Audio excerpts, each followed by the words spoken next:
मित्रांनो, आजचा प्रवासाचा 8वा दिवस जरी असला तरी आमच्यामधली जी एक्साइटमेंट आहे, कारण हे उत्तर प्रदेशचे जे रस्ते आहेत ना, ते खरोखर माणसाला भुरळ पाडतात. राष्ट्रीय महामार्ग असे कितीतरी आम्ही पालथे गेले, त्याचे नंबर सुद्धा मला आता आठवत नाही. प्रत्येक राष्ट्रीय मार्गाची खासियत वेगवेगळी वाटली. कुठे दोन्ही बाजूला झाडे वाटली, कुठे निर्जन रस्ता वाटला, कुठे राष्ट्रीय महामार्गावर खड्डे वाटले, तर कुठे एकदम टॉप रोड वाटले. उत्तर प्रदेशमध्ये फिरणं हे माझ्यासाठी स्वप्नातली जागा होती, कारण खूप वर्षांपासून मी काहीतरी वेगळ्या स्टेटमध्ये जाण्याचा प्रयत्न करत होतो. या अगोदर मी दक्षिण भारतामधली जवळपास सगळी राज्ये फिरलोय, पण उत्तर प्रदेशमध्ये येण्याचा माझा हा पहिलीच वेळ आहे. हिंदू सनातन धर्मामध्ये प्रमुख अशी धार्मिक स्थळं सांगितली आहेत. या ठिकाणांना भेटी दिल्यानंतर खरोखरच माणसाचा जो जन्म आहे तो पतित पावन होऊन जातो.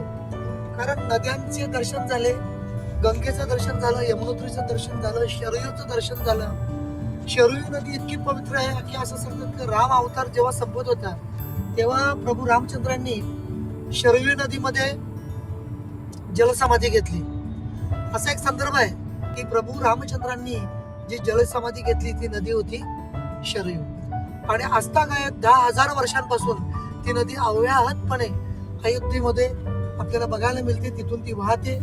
आणि आता आपण निघालेलो आहोत लखनौच्या दिशेनं, म्हणजे आपलं डेस्टिनेशन आहे झाशी का किल्ला. आपण लहान असताना प्राथमिक वर्गामध्ये आपल्याला शिकवलं गेलं की झाशीची राणी लक्ष्मीबाई, तर तिच्याविषयी आपण अभ्यासलंय, आपण वाचन केलेलं आहे. पण प्रत्यक्षामध्ये इंग्रजांनी जेव्हा झाशीच्या किल्ल्यावर हल्ला केला किंवा तिने दत्तक घेतलेलं जे विधान होतं, म्हणजे दत्तक घेतलेला तो मुलगा होता, त्याला राजगद्दी देण्यापासून त्यांनी नकार दिला.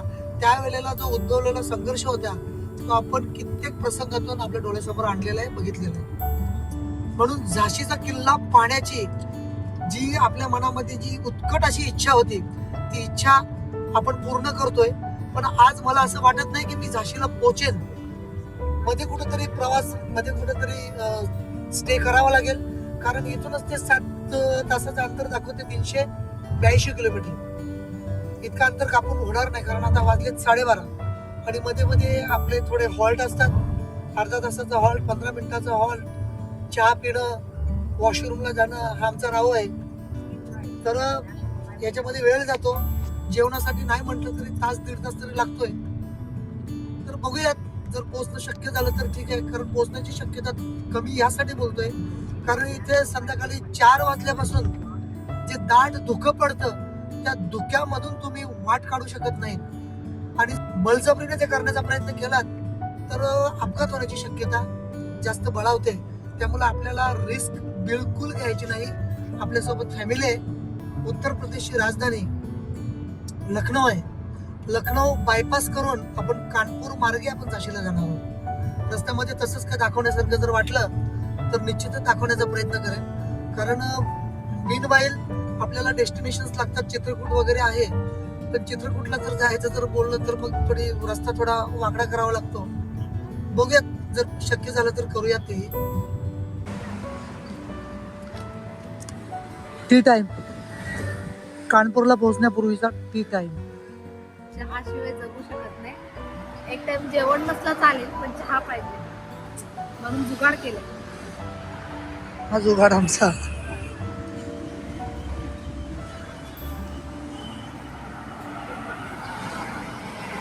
चहा होता.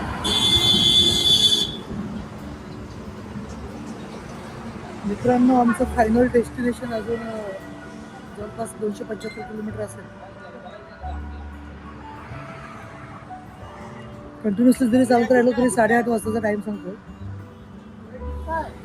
आणि आता धुकं पडायला सुरुवात होईल. धुकं असं असतंय की गाडी नाही चालू शकत, दिसतच नाही, काहीच दिसत नाही. प्रयत्न करूया.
कानपूरला जाताना मध्येच हा एक ब्रिज लागतो नदीवरचा.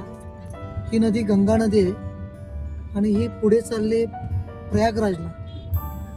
किती मोठं पात्र. नदीचं पात्र नाही म्हटलं तरी 4-5 किलोमीटर असेल का. ते दाखव जरा.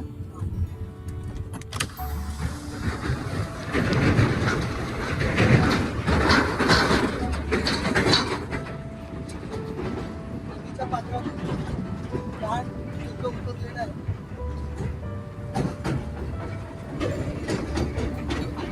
खूप मोठं पात्र आहे.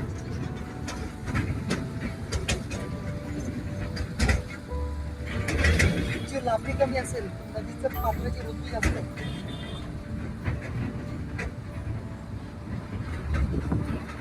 एक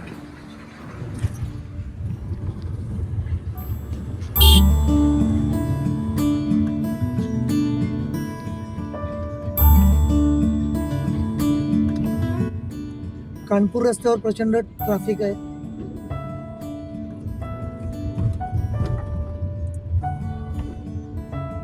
मल्टी एक्सेल वाहनं म्हणजेच मोठमोठे ट्रक्स वगैरे यांची वर्दळ जास्त बघायला मिळते.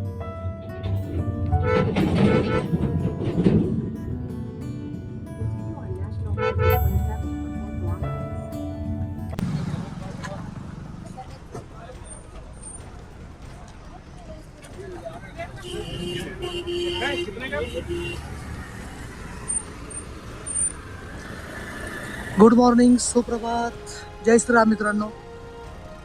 आजचा आमचा प्रवासाचा आहे 9वा दिवस आणि 9वा दिवस आमचा उजाडलेला आहे झाशीच्या किल्ल्याच्या दर्शनानं. आता जस्ट गाड्या पार्किंगमध्ये आम्ही पार्क केल्या आणि किल्ल्याच्या दिशेने निघालोय. झाशीच्या किल्ल्याचा अजरामर इतिहास आज आपण अनुभवणार आहोत.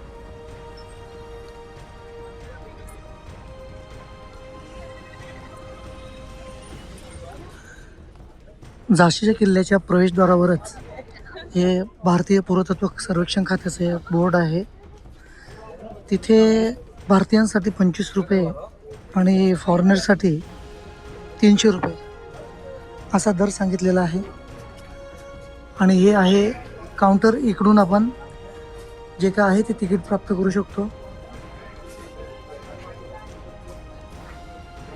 आणि हा मेन गेट. पर्यटकांची गर्दी इकडे सुद्धा बघायला मिळते.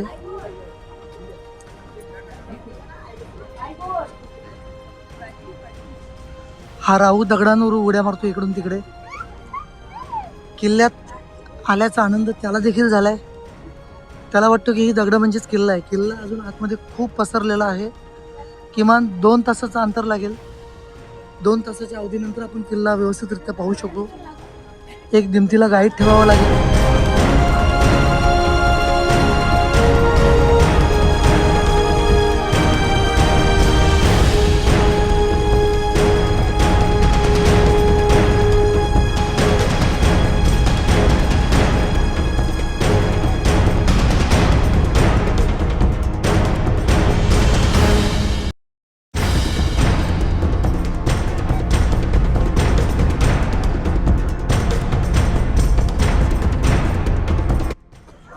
कडक बिजली तोप.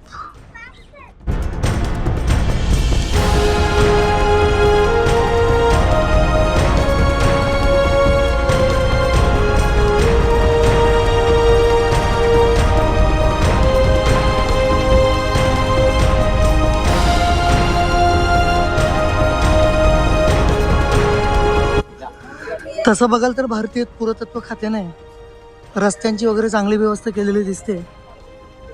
किल्ला हा किल्ल्यासारखाच असतो. फक्त हा भुईकोट किल्ला आहे, म्हणजेच जमिनीवर बांधलेला.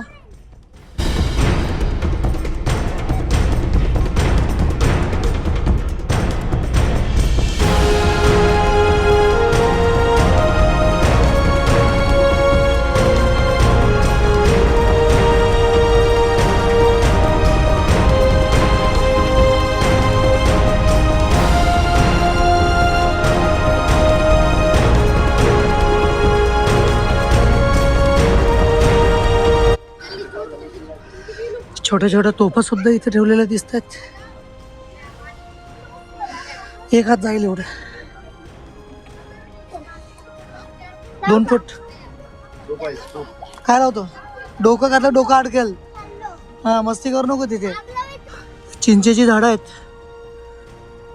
आणि चिंचा सुद्धा बऱ्याच प्रमाणात लागल्यासारखे दिसत आहेत.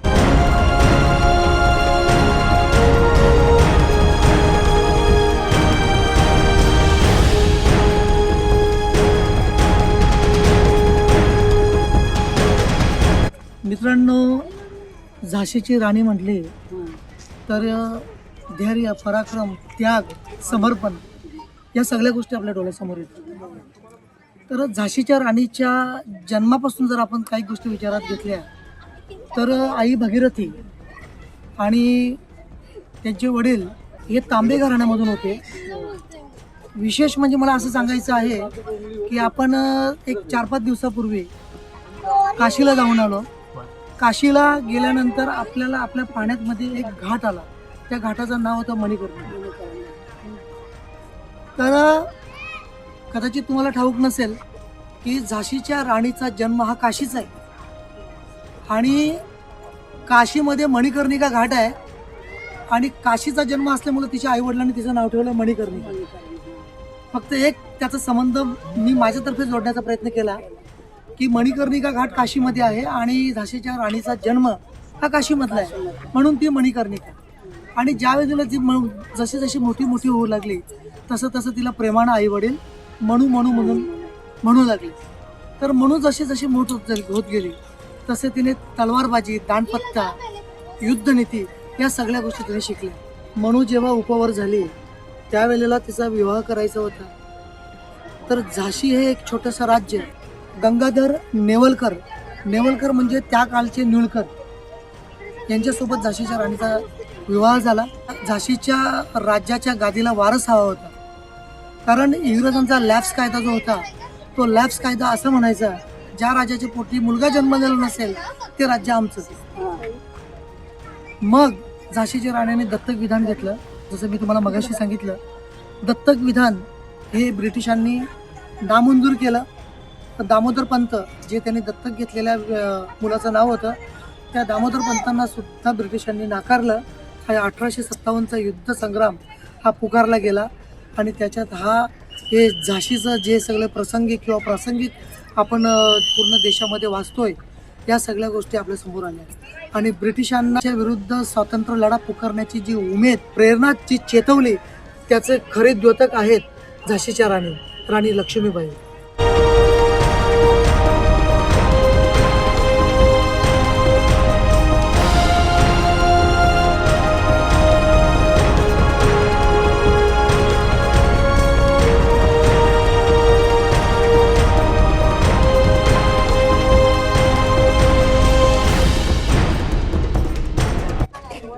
चमक उठी सन 57 में वो तलवार पुरानी थी, खूब लड़ी मर्दानी, वो तो झांसी वाली रानी थी, वो तो झांसी वाली रानी थी. ती आहे झाशीच्या राणीवरती कविता आहे, पण बऱ्यापैकी ती पाठ, त्याच्यामुळे मला हे जे 2 लाईन आहेत ना त्या मला खूप आवडतात आणि नेहमीच मी म्हणत असते.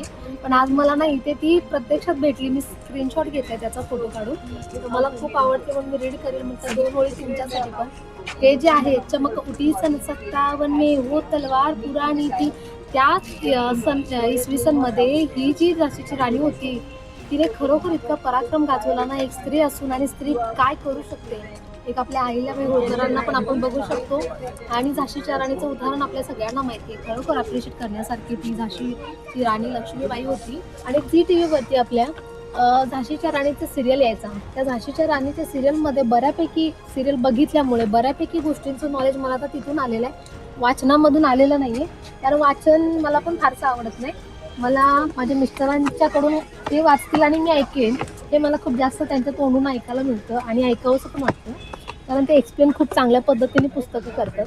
म्हणून तर तुम्ही मुलांना अशा जे कार्यक्रम किंवा सिरियल असतात ना त्या सिरियल्स वगैरे ना मुलांना खरंच बघायला लावा.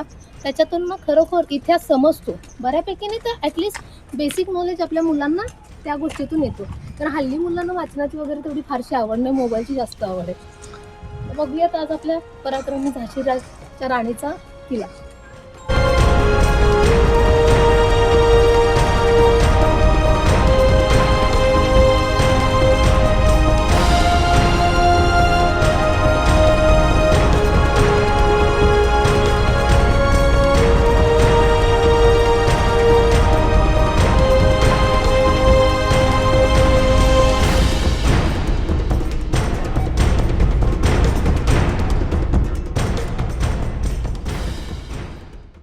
किल्ला फारसा मोठा आहे अशातला भाग नाहीये.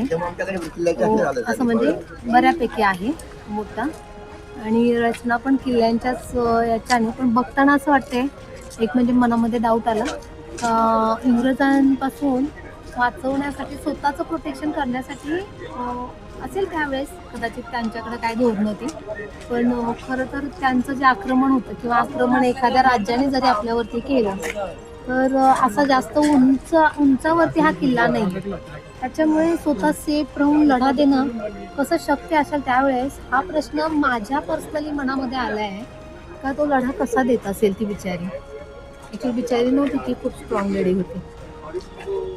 नॉर्मली भुईकोट किल्ल्यांची जी रचना असते ती अशाच पद्धतीची असते, म्हणजेच हा जमिनीवरचा किल्ला आहे, डोंगरावरचा किल्ला नाही. जसं की आपण महाराष्ट्रामध्ये गेल्यानंतर बघतो रायगड किल्ला आहे, रायगड किल्ल्याची बरोबरी किंवा रायगड किल्ल्याची जी रचना आहे ती रचना भारतामध्ये कुठल्याही किल्ल्याशी तुलना होऊ शकत नाही. कारण रायगड हा रायगड आहे, रायगडाचा जो तासीव कडा आहे, छत्रपती शिवाजी महाराजांनी रायगडाची ज्या वेळेला निवड केली त्यावेळेला नुसतं त्यांनी स्वतःच्या डोक्यानं तो निर्णय घेतलेला नव्हता. कर्नाटकामधून शहाजीराजे भोसले त्यांचे वडील ज्या वेळेला महाराष्ट्रामध्ये आले त्यावेळेला शिवाजी महाराजांनी त्यांना स्वतःहून दाखवून त्या रायरी, म्हणजे पहिल्या अगोदर रायगड किल्ल्याची स्थापना व्हायच्या आधी त्या टेकडीला नाव होतं रायरी म्हणून, की ही रायरीची टेकडी आहे, ही स्वराज्याची राजधानी करण्यासाठी सुरक्षित आहे काय. त्यावेळेला शहाजी राजांनी तो कौल दिल्यानंतर शिवाजी महाराजांनी राजधानीची तिथे स्थापना करायला सुरुवात केली, त्याच्या अगोदर नव्हती. त्यामुळं त्या किल्ल्यांची आणि ह्या किल्ल्यांची बरोबरी नाही होऊ शकत नाही. असं वाटतं का म्हणजे डायरेक्ट जर अटॅक केला तर कसं प्रोटेक्ट करायचं स्वतःला, हा प्रश्न मनामध्ये आला. आता आपण विचार करतो की झाशीची राणी त्यांचा विवाह इथे झाला, हे बुंदेलखंड, याला बुंदेलखंड म्हणतात, बुंदेलखंडाचं राज्य हे कुठून कसं आलं. वास्तविक आता संभाजी महाराजांच्या नंतर जेव्हा पेशव्यांची कारकीर्द सुरू झाली, म्हणजे हे संस्थान सुद्धा मराठ्यांचं मांडलिकच होतं त्या काळातलं. तर इथे मराठी शाहीची तुम्हाला छाप बघायला मिळेल, ठिकठिकाणी मराठ्यांच्या पाऊलखुणा तुम्हाला बघायला मिळतील. म्हणजे युपीमध्ये पण मराठी पाऊलखुणा तुम्हाला पाहायला मिळतील आणि त्यावेळेसचे पण आपले राजे महाराजे इथपर्यंत पोचलेले आहेत. तर त्याच्यामुळे मराठी माणूस हा दूरपर्यंत पोचलेला आहे, पण तरीही तो का मागे आहे काय समजत नाही आहे. पण प्रयत्न नक्की करत राहा, ही पिढी नाही तर पुढची पिढी नक्कीच आपली मराठ्यांची सगळ्यांच्या पुढे असेल. इतक्या महान ऐतिहासिक स्थळांवर देखील प्रेमी युगळांचे हे चिन्हांकित केलेले चाळे आपल्याला बघायला मिळतात. आणि लोकांचं कसं आहे की ऐतिहासिकदृष्ट्या अनन्यसाधारण महत्त्व असलेल्या वास्तू यांचं विद्रुपीकरण कसं केलं जाईल याकडे त्यांचा जास्त कल असतो. आता सांगायचं झालं तर हे बघा, इथं लघवी वगैरे करण्याची जागा बनवलेली आहे लोकांनी. झाशीच्या किल्ल्यावर लोक लघवी करतात, खूप दुर्दैव आहे आपलं, खूप दुर्दैव आहे. मग आता याच्यामध्ये दोष कुणाचा आहे, सर्वसामान्य लोकांचा आहे की प्रशासनाचा आहे. प्रशासनाने वॉशरूमची वगैरे अरेंजमेंट केलेली आहे काय गडावर, नसेल केली तर त्यांनी सुद्धा त्याकडे पाहायला पाहिजे. आणि जरी वॉशरूमची अरेंजमेंट नसेल तरीसुद्धा लोक किल्ल्यावर येऊन या अशा पद्धतीची विधी करू शकतात काय,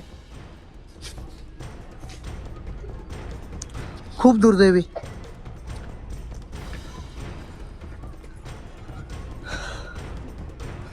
कशाचा डोम आहे हे कळत नाही, आणि डोमला इथे एक छिद्र सुद्धा दिलेलं आहे. मध्यभागी बघाल तर मध्यभागी सुद्धा एक छिद्र आहे, खालची लोक दिसत आहेत. आणि हे आहे झाशी शहराचं विहंगम दृश्य.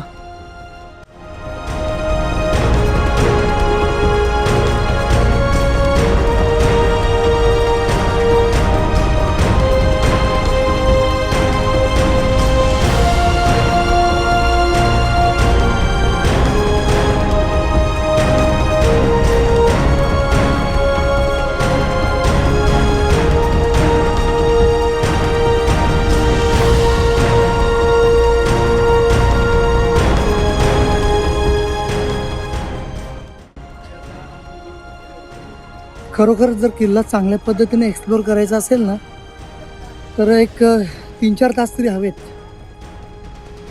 त्याशिवाय किल्ला पाहता येणार नाही.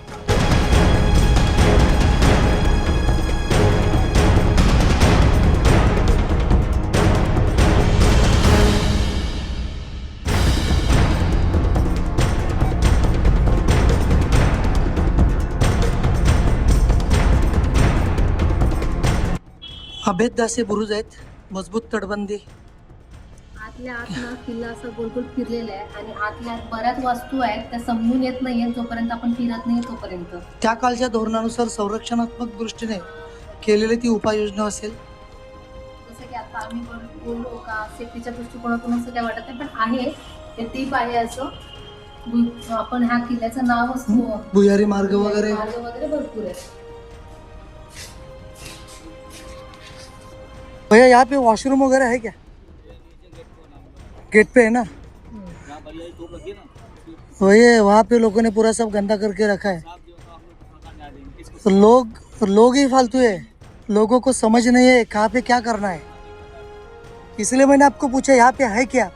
अगर है तो वहाँ जाना चाहिए, अगर नहीं है फिर भी उधर नहीं करना चाहिए.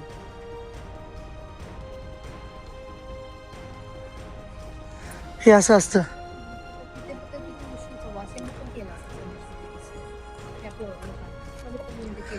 सगळी लोक अशीच आहेत.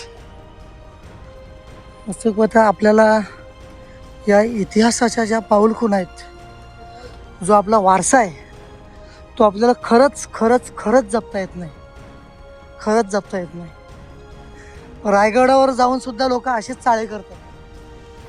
दारू पिणार, दारूच्या बाटल्या फेकणार, प्लास्टिकचा कचरा फेकणार, सगळं करणार. काय बोलणार, कुणाला बोलणार. सध्या झाशीचा किल्ला पहा. शहर म्हणाल तर झाशी शहर खूपच मोठा वाटतोय. किल्ल्यावरून बघितल्यानंतर आपल्याला समजतंय बऱ्यापैकी मोठा भाग आहे हा. आणि किल्ल्यावरच्या स्वच्छतेबद्दल बोलाल तर जे काही राज्य सरकारने इथं डेव्हलपमेंट केलेली आहे ती खरंच साफसुथरी आहे आणि गार्डनिंग वगैरे चांगल्या पद्धतीची आहे. पण ते आपण लोक येतो ना इथे किल्ला बघण्यासाठी ह्या उद्देशाने, तर आपल्याला तेवढी समज पाहिजे का हिंदुत्ववाद जपण्यासाठी राजे महाराजे जसे की आपली राणी लक्ष्मीबाई ह्या लोकांनी इतकं योगदान देऊन हे सगळं जपलेलं आहे. आणि आपल्यासारखी लोक इथं येऊन ह्या गोष्टींना खरोखर फक्त तुम्हाला तुमच्या डोळ्यांनी पाहायचं आहे आणि बघून तुम्हाला रिटर्न जायचं आहे. काही इथं तुम्हाला त्रास नाही आहे अजिबात. पण तुम्ही उलट पक्षी इथं येऊन ह्या गोष्टींची जपणूक कशी व्हावी हे करण्याच्या ऐवजी इथं तुम्ही घाण करून जाते.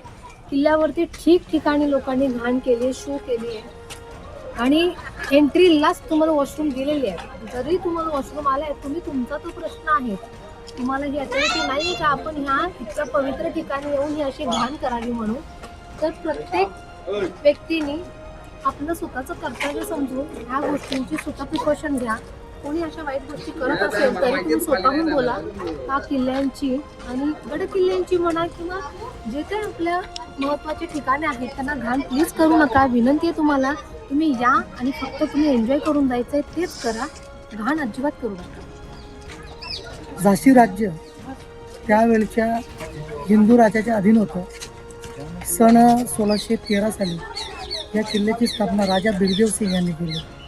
तर 1603 जर म्हटलं तर तो कार्यकाल छत्रपती शिवाजी महाराजांच्या जन्माच्या 17 वर्ष आधीचा काळ.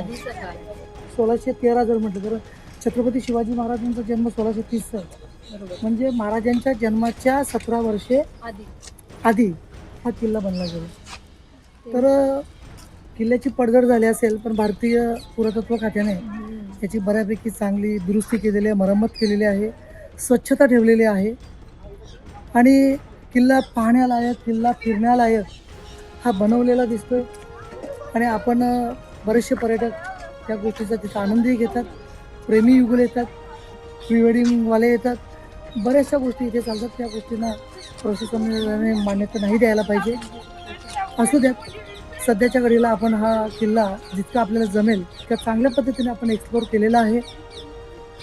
आणि सगळ्यात जास्त महत्त्वाचं ना इथे किल्ल्याच्या वरती गार्डनमध्ये म्हणा किंवा प्रत्येक ठिकाणी ना चिंचेची भली मोठी झाडं आहेत. हे एक विशेष आहे कदाचित मध्ये चिंचेची बाग कशी डेव्हलप केली जाते त्या पद्धतीचे भले मोठे मोठे हे चिंचेचे झाडं आहेत आणि बऱ्याच चिंच लागलेल्या पण आहेत तिथे. चिंचा खूप लागलेत. बऱ्याच ठिकाणी लिंबाची आणि चिंचेची झाडं आहेत. त्या पूर्वीपासूनच्या आहेत की आत्ताचे आहेत काय सांगू शकत नाही.